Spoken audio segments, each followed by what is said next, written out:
What's going on, everyone? Seth Miranda. I'm Dave Brusca. This is Adorama Rewind. So let's get to the first story. Yeah, so the new Kodak Ektachrome is actually making its way into society. Yeah, so there's been photographers that have been testing this. I think this is interesting that we're getting this back, or potentially getting it back. I think it says something about film. Yeah, I mean, we've been talking about film coming back. People are saying film's not dead yet. It's a little more costly. It's a premium, but it's not going anywhere so far. And this coming back out just shows that people want it, right? So we're going to have newer generations trying out this older style film, and maybe they'll actually learn where these presets are coming from because they've never seen it before in real life. Yeah. Yeah, and speaking of old coming back, which this isn't that old. Lexar is coming back from the dead, everybody. Yeah, they had recently been discontinued their lines. Yeah, they announced in 2017 that they were discontinuing. We all thought that it was like fire sale and all this stuff. Yeah, so this company has bought the brand and they're bringing it back. Yeah. Lexar even said that they will be at Photokina this Which is year. Awesome. Yeah, so we'll be there. It's a quick return.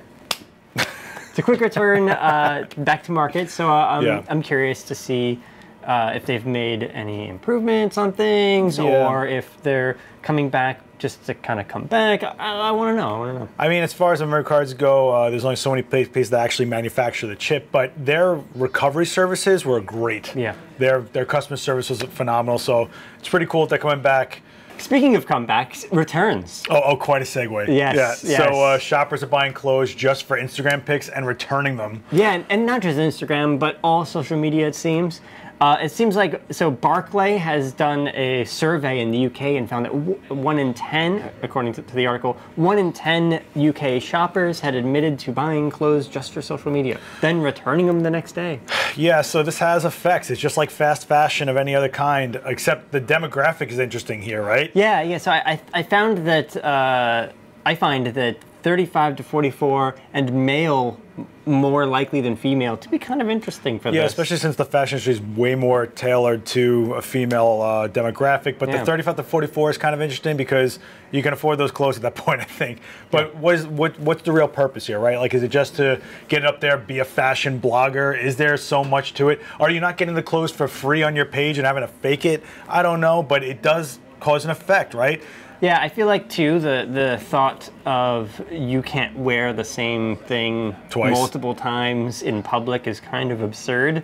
Yeah. I mean, I wear a white shirt every day, except today. Except today. You're wearing a black shirt. I mean, I don't quite get the shift that's happened there. Wasn't this like, it used to be you'd buy something, tuck the tags, wear it to like a wedding, and then return it? Wasn't that the thing? Now it's for Instagram? Yeah. Yet another thing Instagram is, we had the sunflowers from the other episode, we have landscapes being trampled, and now the fashion industry is taking a hit. Plus, remember, if they can't resell it, it ends up on a landfill.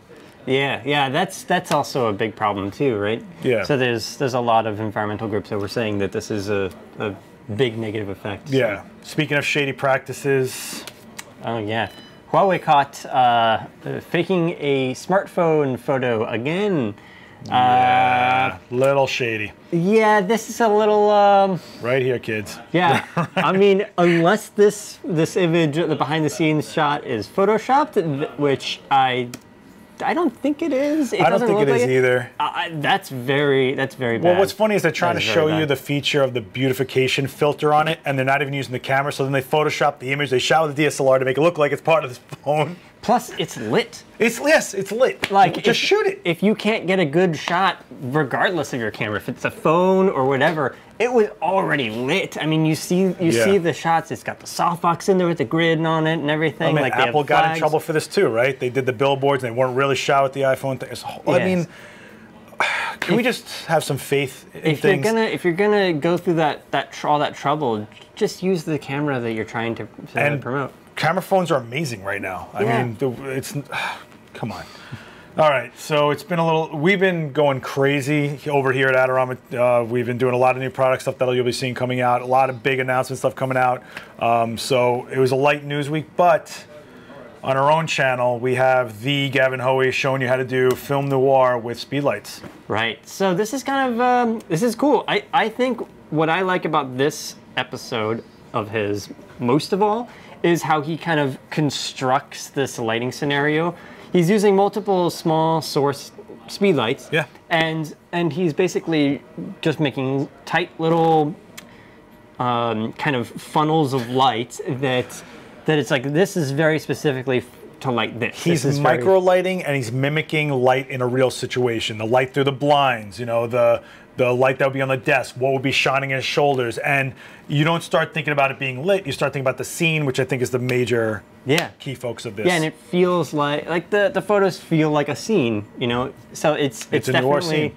Yeah. So I think, I mean, it's successful. That's the real. Yeah, this one's hits you on multiple parts. I think it shows you speed light control, shows you multiple points of source of light, shows you how to create a scene and what to think about that you might not be thinking about when creating a scene. It's really easy to get lost in key, fill. Well, what about the blinds over there? Can we make this not look bland? Can we give it some dimensionality? Can we give it a mood? Can we make it really feel like it's actually happening? What about motivated lighting? Like making a light look like it's coming from a source that's in the shot. 1000%. So, yeah.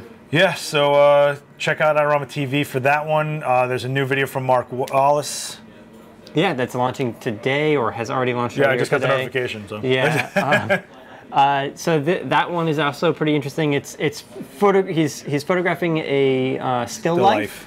In kind of the old like art history style of doing things to further your photography skill. Yeah. Right. And so it's a great video if you're learning on how to light and how to take photographs. Watch the video, you'll learn quite a bit from that. The key here is it's not about a specific genre, it's about lighting in general. So if you can light these scenes, you can light a face, and you can light fashion, everything like that. For those who don't realize it yet, the Adorama Podcast is up and running. It is live on iTunes, Google Play, Stitcher, anywhere you can get podcasts. And this week is Kent Miller, the legend.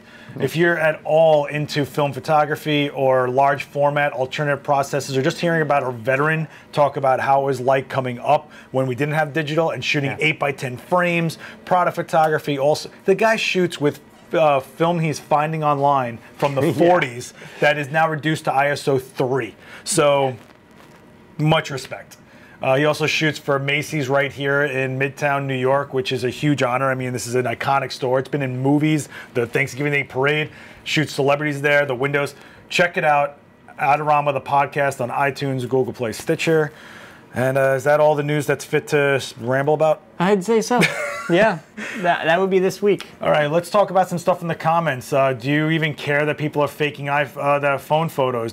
Would you buy something and return it just to get an Instagram shot? If you do that, why do you do that? Like, I want to know. I just don't. I got no method. I can't wrap my head around the reasoning behind that. So yeah, are you excited about Kodak Ektachrome coming back? Because I know I am. And Lexar. Lexar. Are you a Lexar fan? Do you not even realize that they were gone? Because it's only been since 2017. Do you just want more competition for SanDisk? Oh, interesting. Yeah. Interesting. We will see you guys down in the comments. Yeah, give us a like, subscribe. We'll see you next time. Peace.